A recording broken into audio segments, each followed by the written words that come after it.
Hey guys, okay, I'm back. Welcome back to class. 2, 3, 4, 5, 6. We've got 6 people here.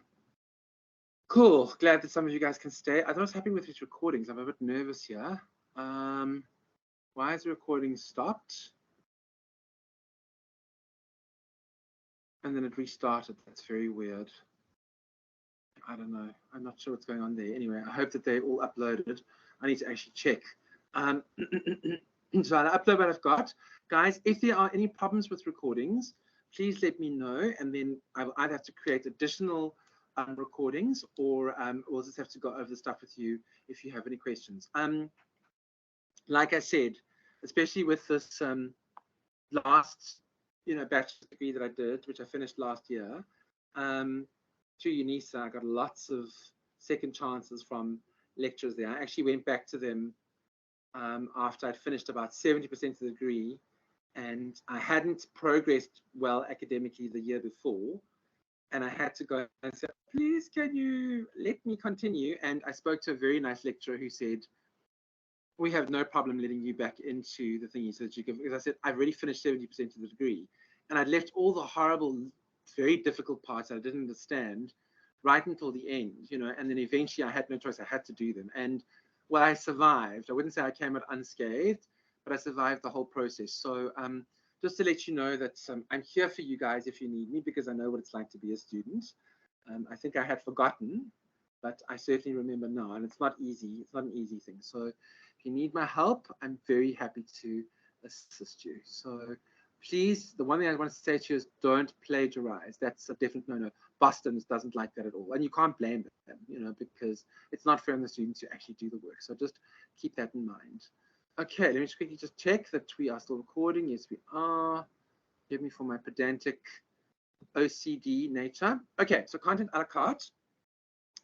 Let's just finish this. Okay, so guys, just to also let you know, the third lecture today was just an overview and a workshop of lectures 1 and 2 for today, which are actually lectures 7 and 8. Okay, so just to let you guys know that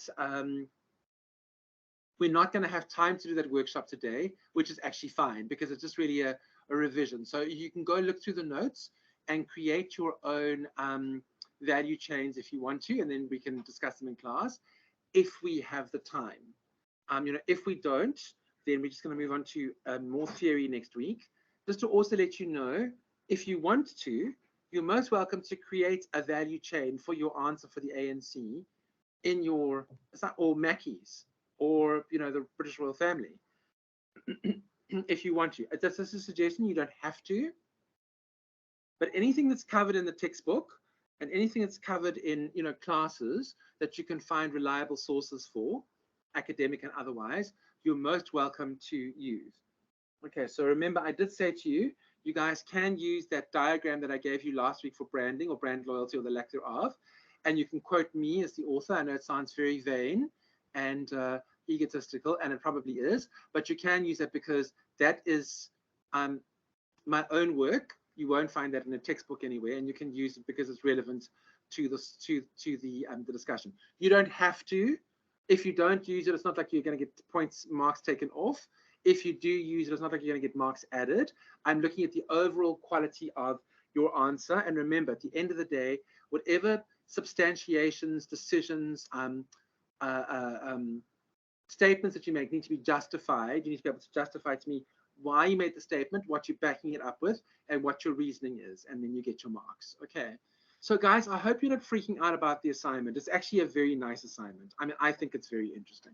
And I'm really looking forward to reading your stuff. Also, remember, first assignment may be a bit bad. Okay, you might not do as well as you'd hoped. Okay, and then by the time you get to second assignment and third assignment and go into then your final assignment, which is your summative assessment, you should then know exactly what you're doing, and you should then be able to get, very good marks. So, yeah. Okay, so guys, the last point of content a la carte, the reality is that media companies will need to embrace on-demand way of consuming media, and they do. You can see it all the time. It's happening. Okay, point number 2, content everywhere. So multi-screen video content is transformed into multiple formats, live TV, interacting with the audience. The web company that I use always says to me, please make sure that your content, or they actually do it for you. They say, we will make sure that your content can work on a tablet or a laptop, or a TV, or a big normal PC, or on a normal phone, whether you do it sideways, whether you do it landscape or portrait. So they will resize the content for you. They make it, obviously, what's it called? It's called smart. It's called responsive media. I think it's called responsive when the design changes. And that, of course, is all UX and DX stuff. So your user experience, your design experience, to make it look good. Same thing as well with books. Speaking about digital books, if you're releasing digital content through like an Amazon or through a content aggregator, they'll say to you as well, please make sure that your content looks good on a Kindle reader or on whatever it is. Otherwise, it's going to look terrible. So that's important. So content, to be able to transform it into multiple formats. Okay, and then content for free. Free digital content is financed. That's financed by advertising. So again, we spoke about YouTube. YouTube uses the same model as a traditional media company. They charge advertising. That's how they make their money. And they're also publicly traded, because Alphabet is the owner of YouTube and Google. Okay, and Alphabet is a publicly traded stock on the NYSE, the New York Stock Exchange, as far as I know.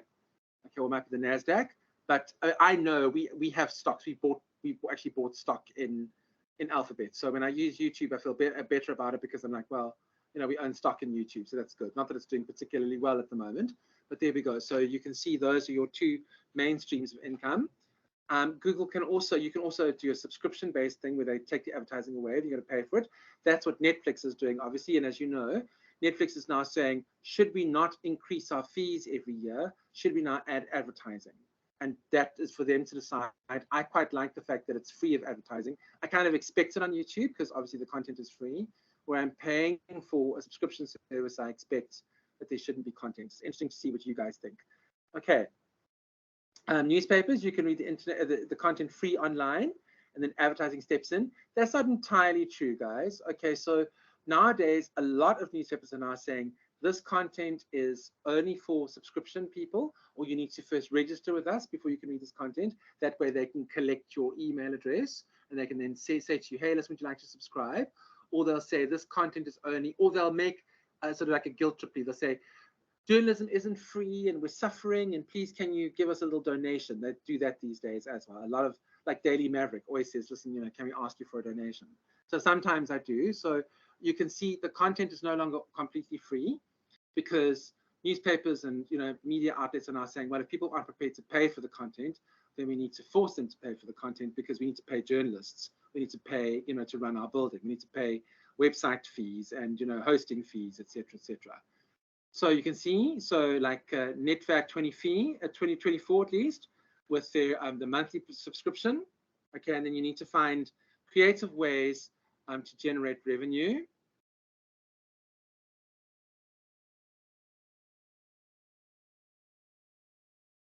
Okay, guys, then vocal consumers. This is something that's very much a new media thing. Consumers now have the chance to express themselves and be heard directly. So remember the thing that I showed you about Lyft, the airline Lyft? Okay, they were upset with people when they started flying into Durban.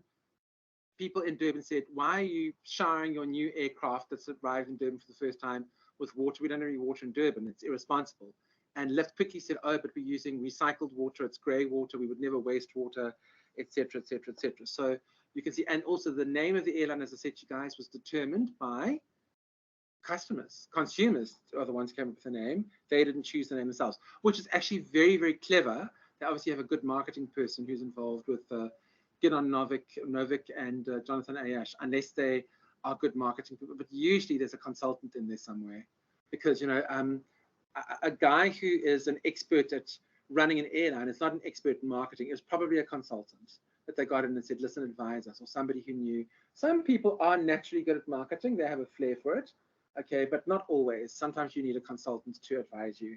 And a lot of the stuff that we see, I read an article once, not too long ago, I think they said 70% of what we read in newspapers comes from a press release.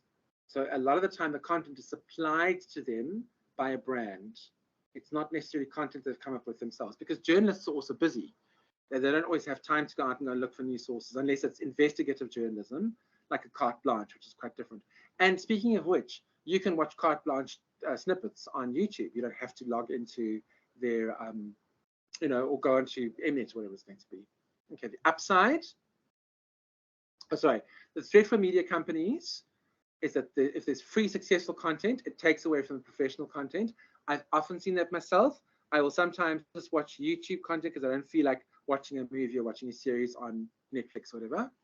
Okay, the upside is that there's an opportunity for scout for new talent, because if you really want to break through and you want to become a journalist, or you want to become a serious writer or become a speaker, that's the new way. So instead of going into a club, which you can still also do, sometimes people will find your content online and say, this person is a great speaker, or they're smart, or they've got a beautiful voice, or they've written a hit song, whatever it is, or they've got a great book, and then they will scout for new talent and sign you up that way. Being vocal also means just engaging with the content.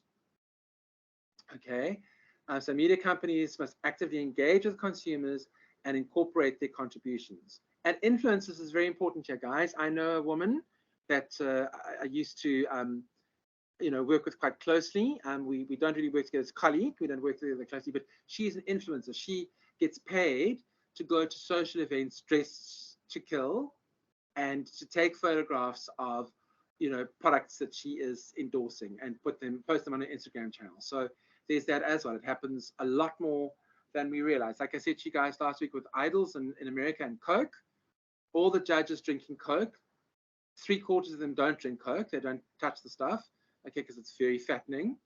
But they pretend to drink Coke. They've got water in the cup or whatever, and they just pretend to drink the Coke to promote the brand. Okay, so vocal consumers these days, also, consumers now have the chance to express themselves and be heard directly. The threat for media companies is that, that's a repeat. My apologies, that's a repeat slide. Sorry, my apologies for that. Okay, so global reach is the fifth one. The niche products, they can become attractive as they reach global audiences. And you can see sometimes niche that happens then becomes mainstream. And you can see over here, traditional media companies will have to rethink their decentralized country-by-country approach and start to carefully think through which functions and activities need a more international approach in order to create the critical mass and speed needed to compete with the new media giants. Okay, and that's a typo. It should read 2023 at the bottom over there. So, guys, it depends. If you're going into China and you're going into Russia is such a difficult example at the moment because media's not allowed to be in Russia. But in China, unless you have a VPN, there is no Google, to my knowledge. They don't allow YouTube. So, you have to do WeChat, not WhatsApp. You can do TikTok, and now, of course, there's a backlash from America. Are they going to stop TikTok, etc., which has become such a popular medium with so many people in the United States and in Western countries? So what's going to happen there in terms of, and you cannot contain it because it's borderless. Okay, so that's important to consider as well. It's borderless. All right, guys, traditional media companies, can they really measure the audience? So this is for targeted and performance-based advertising. 40 years ago, what they used to do is they used to obviously phone consumers. They would phone families at night when they all got home, and they would do sort of a tele research thing, and they would ask people on the phone if they listened to and watched and so on and so forth. Then about 35 years ago, they started introducing, they asked people if they go into their homes and give them like a special remote or put like a little device on their TV so they could then check, and they would pay consumers if they could check then which media you would use. So how long would you stay on a TV channel before you flipped over to the next TV channel, before you turned the TV off? And you have like a little box that would record that. These days, what I often see happening, and it happens to me, they're companies that I use to aggregate some of my content. What then happens is those companies actually approach me and say, hey, would you like to do some research for us? And we'll then give you free subscription periods. We'll either give you a little bit of extra stuff that you can get for free, or we'll give it to you at a discount. I'm like, yeah, sure, why not? And then they give you content to go check out, or ideas or products and services to go and trial, and then they will ask you for your feedback. And in exchange for that, they will usually give you freebies, which I sometimes use, not always, but I sometimes use them. You can make a lot of money from it if you do it a lot. Okay, so it is difficult to measure. Obviously, if you're online, if you're digital, you can go and measure. So for example, your YouTube channel will tell you how many people saw your YouTube video this month, what percentage of the video they watched, what the drop-off rate was when they stopped watching it, and you can go and actually check, okay, at what point in the video did they drop off, so that wasn't relevant to them, etc., etc., etc. And you can go and see, okay, so you can, it's much easier. But with a traditional TV station, it's not. So the lines have become very blurred there between what you can see and what you can't see. Okay, so so that you can see with digital exact numbers. Digital advertising is way more targeted. You can see if you do a Facebook ads campaign, they'll say, do you want to go geographical? So do you want to do Joburg? Is it just going to be Joburg within the Sandton area? What age group are they? And then they do that. So that's, and they will check, because what Facebook will ask you for when you sign up for is, your birthday or birth date. They can check what age you are. And then they won't ask you any other demographic indicators, but they can tell from your VPN, not your VPN, sorry, your URLs and your I think it's the URLs, which part of the world you live in. So they can say, oh, this person's from South Africa or from Africa. Okay, so it's way more targeted, way more specific. So even though clients booked ads and spots on TV and radio, they still want to know how many people they actually reached. Was there a change in behavior and consideration? That's why there's a company based in Joburg called NewsClip. And what they do is they will scan the various media and look for adverts or articles about your company. And they'll present you with a monthly report and say, this is where your brand was promoted in a medium or online or in a newspaper, and this is the advertising revenue, the value. So your publicity is this much. When we used to put together reports, specifically at companies that I worked for, we would always be required to report back on what percentage of money was generated through publicity. So not paid for advertising, but free advertising generated. And specifically that also there was a KPI to meet there. So a KPI is a key performance indicator. They would turn around and say to us, okay, guys, last year you managed to get in 2 million rands worth of publicity. This year your target is increased by 10%. You have to bring in 2.2 million rands worth of publicity. And then we would check and we would see, okay, it's now July, it's halfway through the year, or beginning of July, end of June. Are we on 1.1 million? If not, well, then we got to do some catching up because we have a target to meet. And then if you didn't meet the target, you didn't necessarily get into trouble, but you'd have to justify why you didn't meet the target and then explain. And then in a meeting, maybe they would say to you, but why didn't you meet the target? Where do you need assistance, or what do you think the reasoning is for that? And they wouldn't necessarily be upset, but if you consistently didn't meet the target, you'd need to be able to explain to them why and then justify and say, well, listen, they might say to them, well, how do we need to change the strategy so you can meet these targets? Is it too high? What's happened? What's happened in the industry? And then you would need to go and research, guys, and see what's happened in the industry that has seen this drop off in the key performance indicators that's made you miss your target. Okay. So traditional companies will have to find ways to offer not only reach, but also better targeting and effective measurement, development of analytical skills. Okay, so that's what Dues, your other textbook says.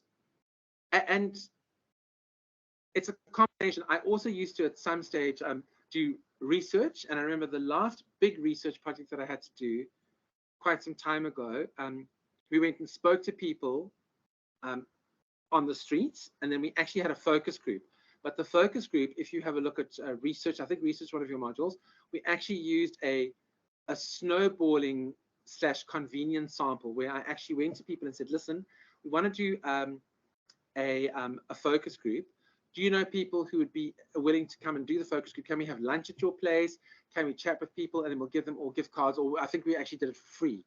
And then of course I got paid for it, but they were just doing it for me as a favor, and they said, and so that research is not necessarily extrapolatable. You can't apply it to the general population, but it yielded some very interesting results, which I then included in my research report. But it's a less than exact science, guys, because you're dealing with people. It's not easy to, to look at that. Okay, 5 people left. Ooh, somebody else is left, but that's okay. Thanks for staying. If you can, I appreciate it. Okay, cool. Next, let's see. I think we're actually going to finish a few minutes early. We'll be happy to know. Okay, so strategic development of business models. Okay, so guys, back to Kung, a strategy of pursuing growth in adjacent markets in sectors that have some overlap with existing capabilities, resources, and know-how. So this is the adjacencies that we're talking about. Again, guys, this is not necessarily super important in terms, unless you're specifically talking about how adjacencies in media can help the ANC win electoral votes next year, or how it can help Mackie's Mechanics reach a bigger target market, or how it can help the royal family. Okay, so you can see Apple started out as a computer company, and then we moved to the distribution of media content, so iPod and iTunes. Then they moved into small handheld devices, and today we have the iPad and the iPhone. So nobody would ever have suggested or thought that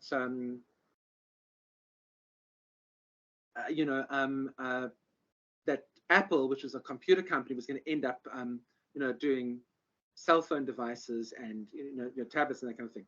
Same thing. I mean, when Steve Jobs got fired from Apple by the Apple board, he ended up going into Pixar, which was an animation company.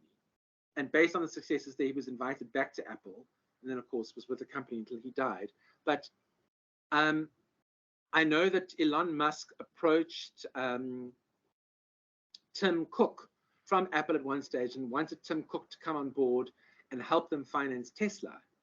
And Tim Cook said no, and now Apple is pursuing the idea of their own driverless car and that kind of thing. But that was also very interesting in terms of how Apple is also then prepared to move into motor vehicle technology, which is strange, because they're originally a computing company.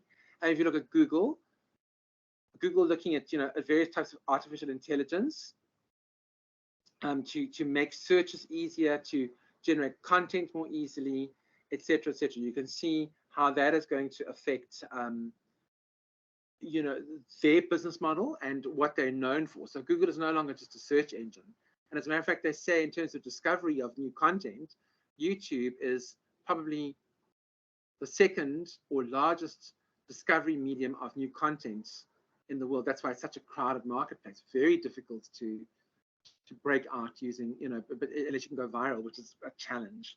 Okay, so guys, that is that. But think of examples. We were going to do that today, but we're not going to have time. Here's a good example. So business model growth via adjacency to The Guardian. So The Guardian is a newspaper, as you guys may know.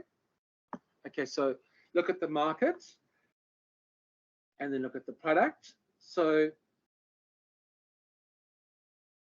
The Guardian is traditionally a British newspaper, so they had the same product and the same market. So in the bottom left-hand quadrant, that would actually be the UK. Then moving into new markets, they started then getting Guardian US, so the United States, and then Guardian Australia. Like Sky News has now gone into Australia as well, or you had Virgin Australia at one stage. Think of, for example, another good example is Nando's. This is completely changed market. It's got nothing to do with media, although they use the media a lot. Nando's is very popular in the UK, wildly popular. I think also in Australia, but wildly popular in the UK. They love it. Ex-South Africans who live there, or South Africans who just, plucking off there and, studying there, or taking a gap year or whatever it is, they love it. I personally find them very expensive with small portions. So I'm not particularly a huge fan, but people love them. So you can see that's into a new market, and you can see a new product, so product extensions where you're looking for adjacencies. You've got websites, so you can now find information from The Guardian on websites, on apps, on podcasts, at reader events, conferences, on courses, e-commerce things, native advertising, and then of course your membership program. So those are all examples of extensions to products in terms of your adjacencies at The Guardian. Okay, so guys, think of Amazon when Jeff Bezos, I've got that very famous photograph of him starting by a little computer when he still had a bit of hair and he was very young looking, and start small and then monopolize. So nobody owns the market where Amazon does. And if you look at their logo from A to Z, that's covering all the books. And the reason why they said Amazon is because the Amazon is generally regarded not as the longest river on earth. The Nile River is believed to be the longest river on earth here in Africa, but the Amazon disgorges the greatest amount of water content. So it's the biggest river on earth in terms of water content. And what Bill, listen to me, Jeff Bezos wanted to do was create a repository of books, digital and or otherwise, and other things, because they now also sell music and things, okay, that is the biggest in the world, so that you are creating this one-stop shop for consumers. And love them or hate them, they bought Audible. So I mean, if I listen to an Audible book, it comes off the Amazon thing, and so I can either have the Amazon book or I can get it through Audible. And sometimes I like reading the book, and sometimes I like listening to the book. Depends on which is cheaper usually. If the ebook is cheaper, I'll buy the ebook. If the recording is cheaper, I'll buy the recording. So, because obviously with South African rands, one has to be aware that at 19 rand to a US dollar, you know, by the time you're spending in $5, it's really expensive. So you have to keep that in mind. Okay, guys, that's actually it. So the next scrapping installment was the workshop, which we're not going to do because there is no time today. I could make you stay for another half an hour in class, but I'm not going to because you'll all kill me. Okay, and say, Rob, I'm going to murder you and throttle you when I see you live. So that pretty much is it for the day. Please go and have a look over the workshop, which really is you guys coming up with creative ideas and coming up with your own value chains and analyzing value chains. So, for example, analyzing the Netflix value chain. How does that work? So, if Steven Spielberg, who is a co-owner of DreamWorks Pictures, okay, is hired by Netflix to direct a movie, or Steven Spielberg says, I'm not going to go through the normal traditional companies, I'm not going to go through Warner Brothers or Universal Pictures or, you know, whatever they are, I'm going to go to Netflix. I want this thing to come out quickly, and I want it to be, you know, reasonably priced, and I want whatever it is. He will then go to Netflix, and he will then say, okay, well, which means, or Netflix will approach him about content that he created a long time ago. I mean, The Color Purple, as far as I know, is available on Netflix. That was created long before the establishment of Netflix. Okay, so they will go back and look for content and then ask to license it onto their digital platform. So how does Netflix work? And then who are their subscriber base? Should they do advertising, or should they just increase their subscription rates? Who are their competition? What happens, you know, and it's not just in terms of other subscription-based streaming services. Like you guys do it as well. I will. Sometimes I won't go onto the Netflix or Disney Plus or Showmax. I'll watch content on YouTube, or I'll watch content. I'm not hugely fond of TikTok. I find the content to be a little bit puerile, you know, for my liking. Some of it's quite good, but it's too short. I prefer YouTube Shorts because I like my content has to be quite cerebral. I'm not really interested in, you know, two dancing horses, or you know, horses are beautiful, but not really my thing. But you get what I'm saying. So guys, you need to be able to, so what I would say is the practical application for you here is, how do you take value chains and business models, and how can you apply it to your assignment if you choose to? I'm not expecting you, it's not a direct question. You've got a direct question on Pestle.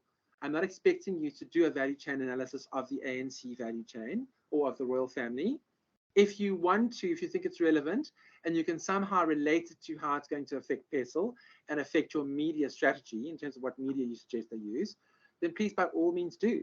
That's entirely up to you. That is the privilege that you have at NQF level 8 at 4th year. It's not a multiple choice thingy or one word answers. You have to create the work. So from nothing, you create something, which I am looking forward to reading. Okay, so guys, on that note, are there any questions? Do you have any questions for me? Do you have anything that you'd like to discuss? Or are you guys all good? Please feel free. I'm going to speak to Chris about starting the WhatsApp group. Please feel free to contact me if you need to, or please feel free to let me know what's happening in class. I want you guys to be happy. This must be the least of your worrisome subject for fourth year. You may be like, oh, you know, if all the subjects were like HIMM 432_1, wouldn't it be that easy? So this must be your easiest subject. Okay, Nortando's busy typing. Cool.